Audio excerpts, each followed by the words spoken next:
In today's episode of Europa Universalis 5, I'll be playing as Poland.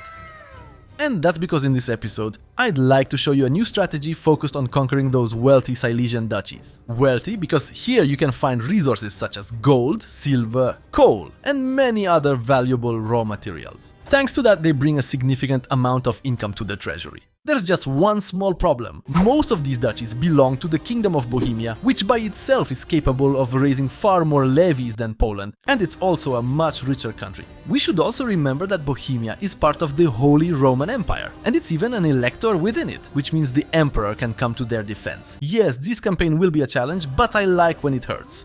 So welcome imperialist Lucas here, who, first of all, has an offer for you on ENEBA related to Black Friday. This monitor is up for grabs, the results will be announced on December 4th. To have a chance to win this monitor, you need to click the link in the video description and the pinned comment, and complete the listed actions to take part in the giveaway. The more actions you complete, the higher your chances of winning. Of course, besides that, the usual sales are ongoing right now. And if after watching this video you decide you'd like to buy Europa Universalis 5, I encourage you to use my link, that way you'll also support my channel.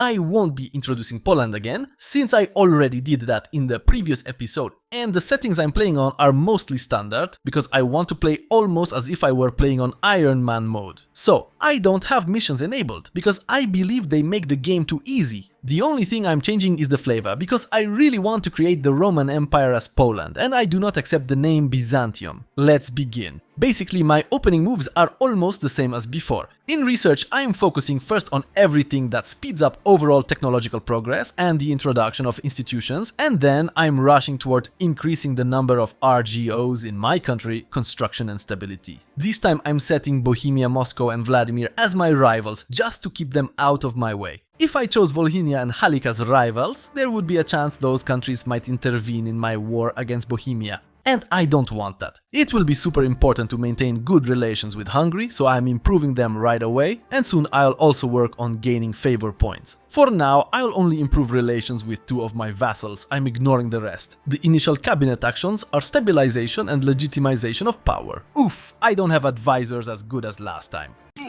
Oh well, although, first I'll have one advisor increase prosperity in Włocławek. I also have a slightly different approach to construction, namely, I'm still producing salt in Kraków, salt in Wieliczka, but also in Tarnów. In those two locations north of Kraków and the two to the east, I'm building economic structures that are the most profitable. Actually, I'm even constructing buildings further out. It looks roughly like this. I'm also starting to build a spy network in Bohemia. I am pulling gold from the Prague market. I'm maximizing the budget in almost every aspect. However, I'm also making some changes. I think legitimacy isn't as important as before, because honestly, I didn't notice there was quite a big nerf. In the review versions, this used to give 50% crown power, not 10%. I didn't notice that. So for now, I'll just let legitimacy grow slowly. Yes, a civil war still triggers below 50%. I'm setting stability at this level. Back to construction. In Kraków, I'm immediately building tailors and jewelry makers. Privileges. I think it's worth getting rid of Novi Foray because right now removing it is simply cheaper, as the power of the burghers will grow anyway.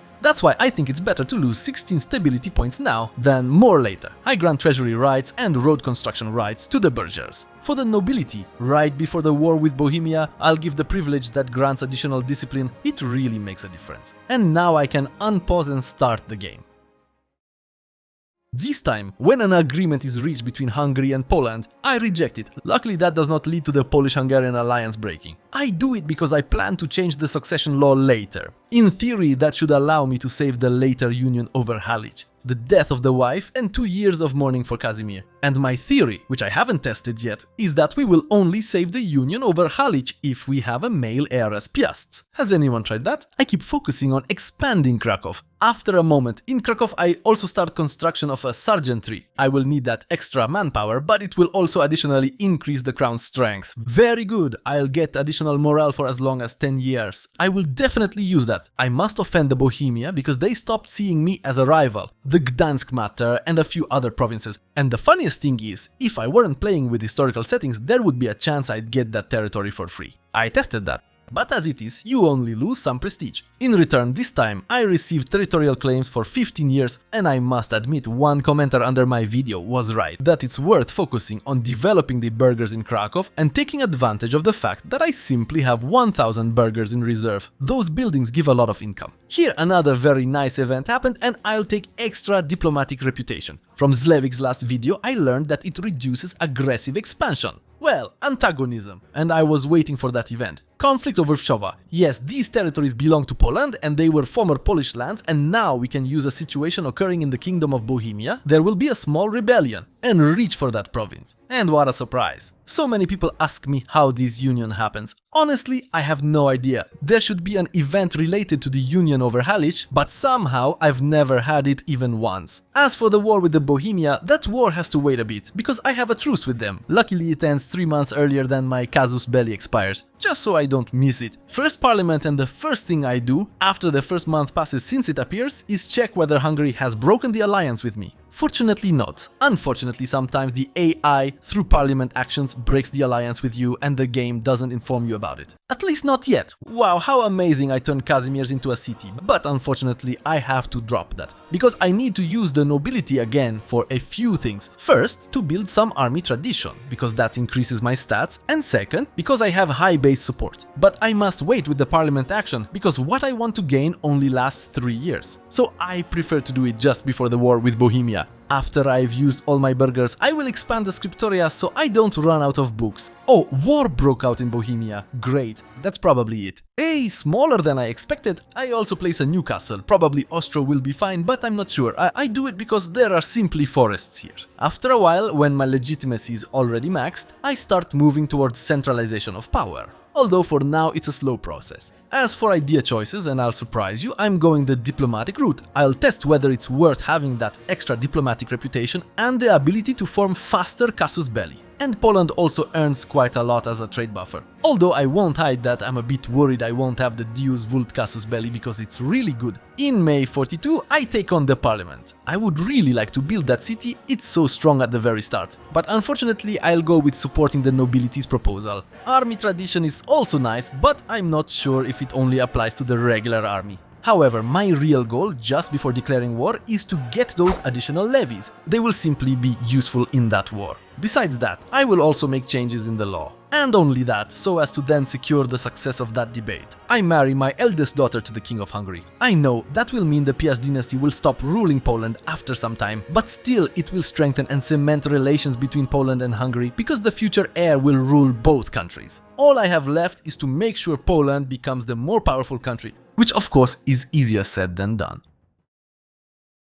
I'm recruiting an army, and honestly this time I'll go for light cavalry. I'll test it out. 5 regiments if I can ever afford that. And in October 1943 I attack Bohemia with the help of Hungary. Even so, I'll be a bit weaker, so this war will be tough. This is probably the first war I'll fight on speed 3 in this game. But thanks to my earlier preparations, I have 18,000 levies, almost as many as Bohemia. I order my vassals to attach to my army. I'll gather the army near Piotrków since it's perfectly in the middle of my entire line of forts. Under the command of Casimir, of course, because he has amazing bonuses. Speaking of bonuses, I'm also granting a privilege to the nobility right now. Hey vassal, you were supposed to attach to me, not go attacking on your own, because I want to focus on destroying smaller enemy armies first. Look how the cavalry charge immediately broke the enemy's morale at the start. That's why I added in such numbers to my army. Thanks to that, I won the battle quickly, though the cavalry losses were huge. Yes, huge, because I don't have much manpower. And now, when I look at the balance of power, it's really very close. I've already won a few battles, 4 in total. And I lost one somewhere. Things went a bit worse when I faced the entire Bohemian army, but I think I inflicted heavier losses than I took. Yes, much better. For the winter I'm retreating and I'm ordering my vassals to defend my territory since attrition increases during winter. Meanwhile, it's been 5 years since I formed the union over Halić, so I'm enacting the first reform. But what I really care about is the second reform, because it should let me codify the inheritance system. In theory. Unfortunately, changing that system is very expensive and I need to prepare for it. I must admit, conquering the Silesian duchies is very easy. There are practically no fortresses here and cavalry strikes are devastating for enemy morale. Alright, he's blind, maybe that's why he can't manage. And now that I can flank, my cavalry is dealing massive damage. Whoa, look at that go! And finally, I've gained a slight advantage after this battle. Of course, the Hungarian army also kept attacking, and for example forgot to defend its own territory, which is actually great for defense, since it's a mountain province with forest, giving the enemy a -2 dice roll penalty. Small losses, I'll just support Hungary in this battle, though I think they didn't even need my help to smash the enemy. And he doesn't know I'm here, he doesn't know I'm hiding in this nearby forest. Well, now he knows. And now I have to return to recapture my war goal, because since there are no forts here, the enemy can easily take land back. Time to occupy those duchies. And now, an important decision, how to take this territory. If I vassalize them, I lose 11 war score points and gain around 27 aggressive expansion, but only with Głogów. Weird. For the estates it looks about the same. If I instead took these provinces directly for Poland, I'd pay 13 war score and gain 54 aggressive expansion. Way too much. The answer seems obvious. The worst part is that I'm generating so much aggressive expansion only and really only because these provinces belong to the Holy Roman Empire. Otherwise, it would be about half as much. More importantly, at least I know now that the spy network helps in these wars. Since I am planning to attack the Teutonic Order later, I'll hold off on more conquests for now. I'll take Oświęcim as my vassal along with Żagań, Głogów, Legnica and Siewierz, a bit less than I expected to gain. I also begin annexing Sieradz. However, I will not attack the Teutonic Order immediately, for a very simple reason. That casus belli still has a very long timer, but the more important issue is that my levies simply need to recover. I spend the loot on expanding the economy around Krakow, but I'll probably still hold off on building cities, because right now it's terribly expensive, and unfortunately the Black Death has arrived, and of course immediately there's an event to reduce city building costs just when I can't build them. And since the plague is approaching, there's no point in keeping the army, it has to be disbanded. Fortunately, manpower reserves return to the pool. Yes, I captured Złotoryja, here my vassal is already developing the gold mine, very nice. And the best part is that because of how everything is laid out here, Złotoryja is closer to me than to Prague, so it belongs to my market. And it doesn't matter that I don't collect taxes directly from there, I'll always get income from the vassal and I'll profit from selling his gold, because I rule the Krakow market. In Krakow I build a hospital and I'm also expanding the road network to locations where I plan to place cities in the future. Oh, my research queue finished and I need to research cheaper cities as soon as possible. Then I'll increase literacy among the clergy and beggars, since that's right next on the list. Then the nobility. And then the whole development toward diplomatic reputation, so I'll have it increased before the next war with Bohemia, which will also greatly increase my vassal's loyalty. And the plague has arrived in Krakow. It couldn't have gone anywhere else. Of course, let the court hide and I introduce segregation of the infected. Alright, let this plague spread quickly and then go away. It begins. I got a bit distracted and I'll be too late to enact the next legal changes thanks to the same. First, everything that pushes me towards centralization. So I changed the traditional distribution of power to support the burghers. I'll also change censorship to complete lack of censorship. I didn't show you this earlier, I forgot. And since I'll have to rush the war with the Teutonic Order, I'll request additional levies. Don't forget to use this during the plague. Recovery effort as soon as possible in all your provinces, so I am now also assigning it to both of my advisors. This will be a tedious task. Practically every month you have to assign it to a new place or sometimes return it depending on what the plague does to us. I focused on territories where I have strong control. I also established a seniorate over Halych. Alright, the plague is almost gone, and you know what? I think I could have taken many more Silesian duchies in the first war with Bohemia. After a while, I no longer have anywhere to renew prosperity. I'm stupid, I forgot to use that option before the end of the war with Bohemia. Maybe at least you'll remember. For now I won't ask Hungary for money, even though I've already collected trust points. Let them recover after the plague. But I don't think I'll let the Teutonic Order recover after the plague, because it's much weaker than me now, so I demand provinces and it's time for war. Of course, in December, I leave dealing with the Teutonic Order to my vassals while I march on Volhynia. In the meantime, I also established a joint inheritance policy. And in fact, the flags don't indicate that the union will end, only that my heir won't inherit that country.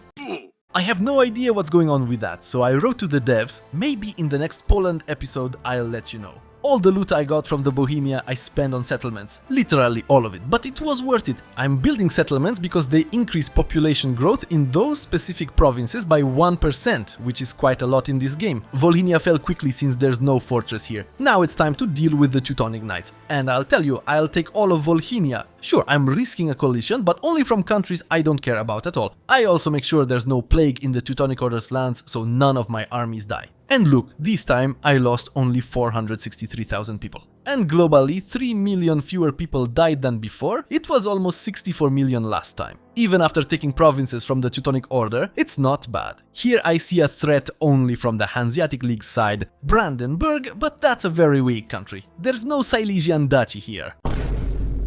And everything's clear. I deliberately don't recapture Chełmno, so I can use that province to conquer the rest of the order. I'm also taking this province from the order because, as people correctly pointed out in the comments, when I release a vassal here, I'll gain institutions faster. And I'm going to test that. War reparations and of course humiliation, because I need prestige. Beautiful, I finally have access to the sea. As for laws, I introduced those that increase trade range and anti-piracy measures. The nobility, perfect timing for a rebellion. Hungary, help? Hey, this time the rebellion is much smaller, and honestly, I don't even feel like dealing with it. If you're wondering whether I remembered to increase my diplomatic reputation before signing peace with the Teutonic Order, the answer is...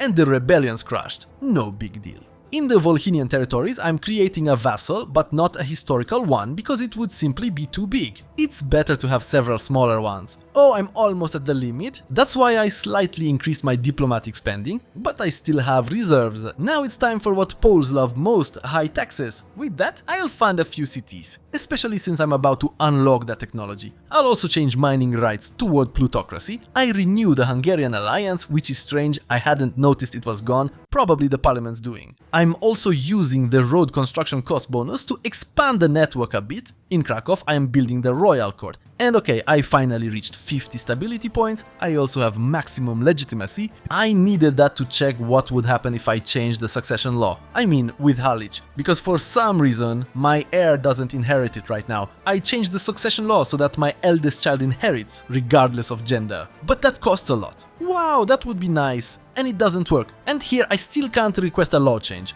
If I understand this correctly, either I can't have an heir or they can't. So I reload the save and stick with the previous system. Although I think I finally found the perfect succession line. Here we can choose who inherits, but for now I'll stick with the old system since I have money to spend. The Statutes of Casimir the Great. It begins. And just as a reminder, the worse the path you take and the worse pain you go through, meaning the penalties are harsher, the better the final bonus you'll get. Perfect timing, I just discovered cheaper city construction. And look, at the end of that path, you'll get a pretty solid legal reform and some insane bonuses. I'm building my first city, very late, an event for Wilicka, great, and a civil war, haven't had one in a while. No! And now, after so many years, when I finally managed to bring antagonism down to zero, Parliament has started again, so I could request a casus belli on those duchies. It turned out that Bohemia has an alliance with Austria and France. So there's no way around it, I'll need a regular army. There's simply no way I can outmatch the numbers of France and Austria. That's why I'll focus on building the economy instead. Which means quite simply that I need a lot more cities. I also asked the Pope for a cardinal seat in Gniezno, which he approved, though I had to pay for his palace myself. Cardinals will come in handy later for certain matters. Meanwhile, I'm expanding my cavalry. And as it happens, I can attack Brandenburg, Bohemia will answer the call. Since Bohemia is the emperor of the Holy Roman Empire, they'll join the war. But with my current forces, I should be able to handle it. Even more interestingly, Brandenburg's ally is the Teutonic Order, the very one I'm currently fabricating a casus belli against. Perfect timing, it aligns exactly with my ability to request additional levies. Casus belli secured, extra regiment of levies, yes please. Of course, suddenly Hungary doesn't want to support me in this war. Luckily I know a little trick to make them join anyway. Wait a second, will they join now? No, that's not the trick. But hey, it works, I even have a slight advantage now. I can raise 17,000 levies. Perfect. Hungary still didn't join the war. I wanted to show you that trick, calling them in through favors. That way they always agree. There they are. Yes, I declared war in winter again. Oh, I got the Košice privilege event again. That's the privilege that can eventually lead to the Polish-Lithuanian Union. Right now, I'm keeping my armies stationed in Krakow to react to Bohemian forces, which aren't even in the war. Clever, very clever. Brandenburg fell very quickly. Hey, the provinces have changed. Neumark used to be those provinces before. Anyway, Brandenburg is so weak I could easily make them my vassal, but I don't want to. As for the Teutonic Order, I'm waging war exactly as before, conquering the entire order, bringing those states under my heel. Alright, for me to win these upcoming conflicts I need to catch up technologically and basically have better levies, peasant ones this time. So what were the previous ones supposed to be anyway? Still, what I really need most is that plated knights upgrade from the professional army branch. Along the coast I'm expanding my road network. It helps with the distance from my market center. That way, goods finally reach my trade hub. Yes, roads help with that too. And honestly, I've built so many cities by now that they really need to start bringing in serious money through trade and production. Tools are always a solid investment. On the conquered territories, I'll definitely expand the amber mines to export abroad. Although first I'll build marketplaces. Oh, the Great Marriage! Another event leading toward the Lithuanian Union. Alright, this time I'm attacking Vulgas directly, a member of the Holy Roman Empire. I'm curious if Bohemia will join this war. Nice. Bohemia alone has 14,000 troops, so our forces are roughly comparable. For now, I'm ordering my vassals to attack, since I've noticed Bohemia is already fighting another war. And I must admit, it's looking pretty good so far. I'll move my army here to support the others. I don't want them destroyed since their numbers are small. Remember, in this era, winning battles is key. The more you win the better, though sometimes it's hard to catch the enemy. Got one! Now for the larger battles. Fortunately, the Bohemian troops have much lower quality. And perfect, my vassals joined in and helped me win the fights. I can't believe it, but I'm hiring mercenaries for nearly 1000 gold. For 2 years. That's 1700 regular troops added to my main army. And our Casimir can command them. A bloody battle, but a victory nonetheless. Still, the enemy had so many troops, I have no idea where they're getting them from. There are more and more of these armies. So I pulled an imba move, started taking allies out of the war one by one. Just like playing EU4. All it takes is capturing a few provinces standing on their capital and they agree to white peace. At least, meanwhile, my own situation isn't great. But after removing a few smaller countries from the war, things started looking better.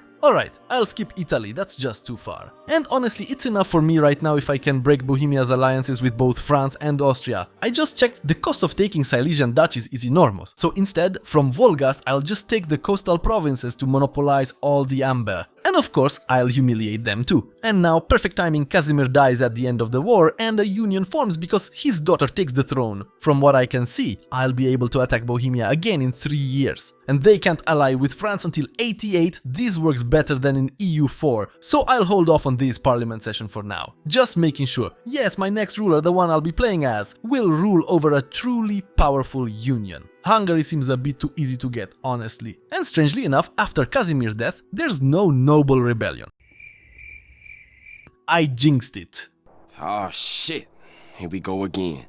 This time though, I have a serious problem reducing the nobility's influence. For now, I'll lower it to 50% and see how it goes. Anyway, it's time for another war with Bohemia.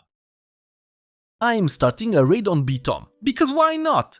In this war, I'm doing exactly the same as before. That is, first and foremost, I'll try to destroy the enemy's smaller armies, because even though I have a slight advantage over Bohemia, victory is by no means certain. I have to inflict as many losses as possible before they regroup into a larger force. Unfortunately, despite my best efforts, Bohemia managed to gather a massive army in one place. And that commander of theirs, though not as good as mine. Anyway, I ordered my vassals to retreat and consolidate with my main forces. In the end, I decided to take out a few loans, and this time I'll try out archers. Let's see how they perform as a mercenary company instead of cavalry. I just want to test it. In short, not great.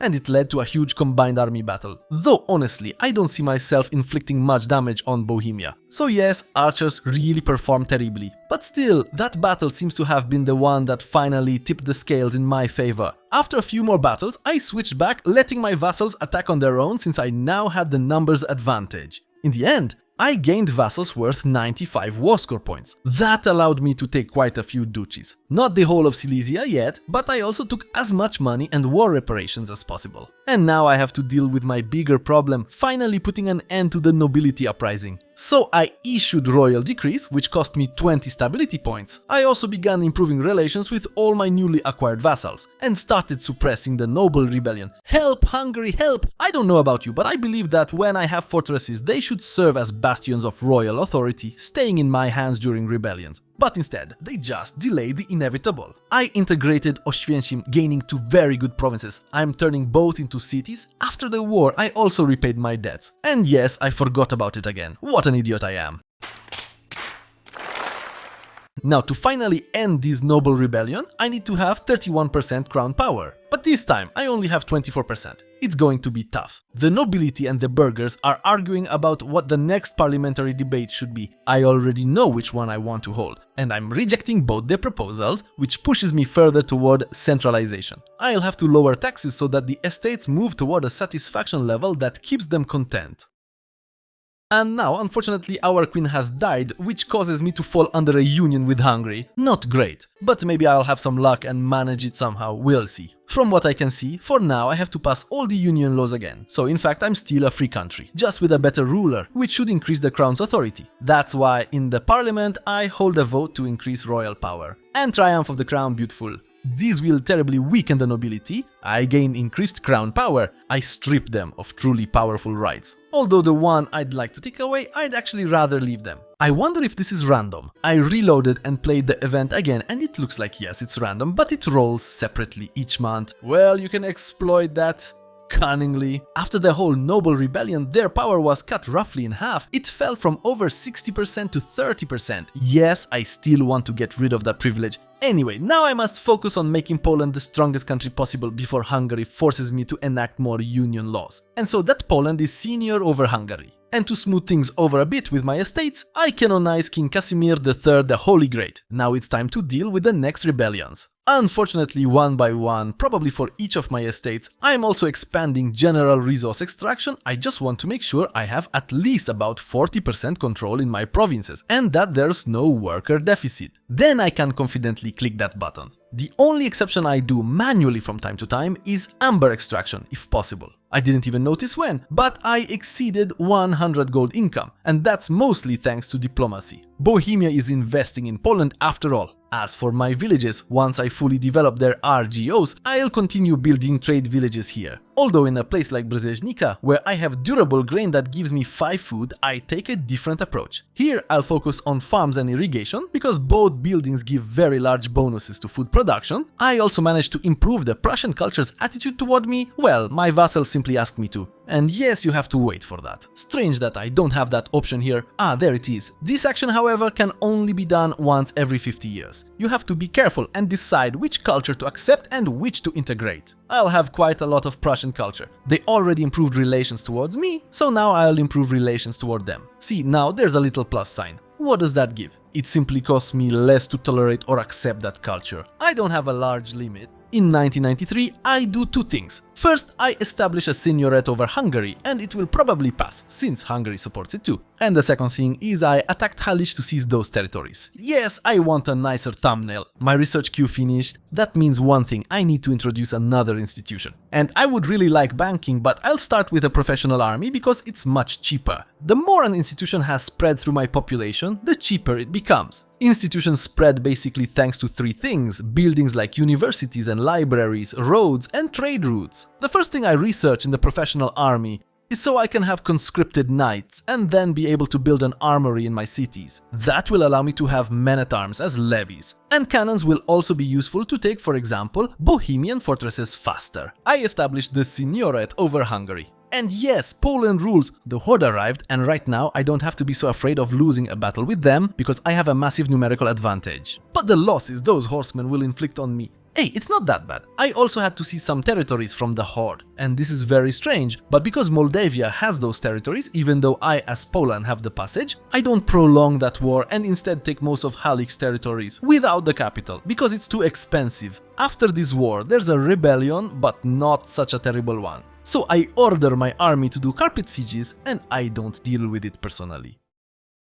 And after this war, I create a ton of vassals in the region. I also called a parliament, where I'll push a bill for the nobility to get territorial claims on the Bohemian provinces. I also send a marriage proposal between my heir and the Lithuanian princess. And during the parliamentary assembly, I request additional levies, because this war with Bohemia must be final. This time I raise as many as 20,000 levies. I hope that with such an army it will succeed and the war will be much easier, and you can see that improving army quality was worth it. Well, it's simply a slaughter. Prague fell finally, and I even looted it, taking some artworks.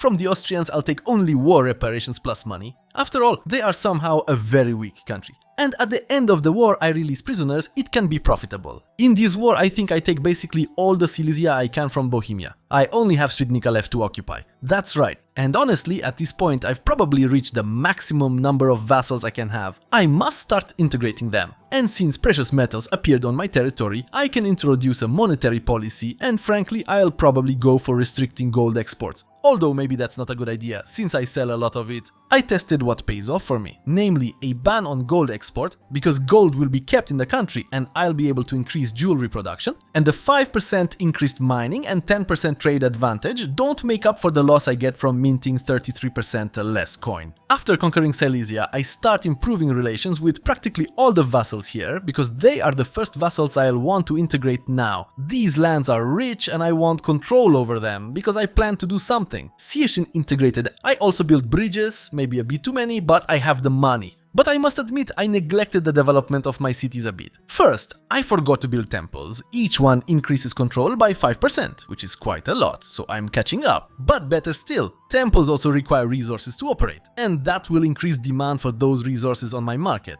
And okay, I pay 20% of the upkeep for that building, but the remaining 80% are needs the market must satisfy, so other buildings will earn. And in Bohemia, the Hussite heresy has now begun. And basically that's the final downfall of this country, because so weakened it won't survive the coalition that the super powerful Pope is about to sponsor. I checked now, Hungary is 28 in the world, Poland 13th. An unlucky but this time lucky number, because I can pass the laws establishing seniorate and Poland will rule. And what's nice is that the name of the union changes then. Before it was the Hungarian Union, now it's Polish. After the temples I build libraries. You might not appreciate this stat, but it's very important. Local cultural influence, it causes your cultural strength to start growing, which affects, for example, the rate of vassal integration. Of course, it also speeds up promotion of citizens and increases literacy. Now it's time to subdue Świdnica. I established seniorate over Hungary. This time I waited until March to declare war. Only unfortunately this will be a coalition war for Świdnica, so time to finally get the last Silesian territory into my hands. First I once again smash the enemy's smallest armies, then strike into the Bohemian army and, at great cost, win. And the events of the Hussite Wars and the Hussite heresy happened? Now, that sentence rings a bell.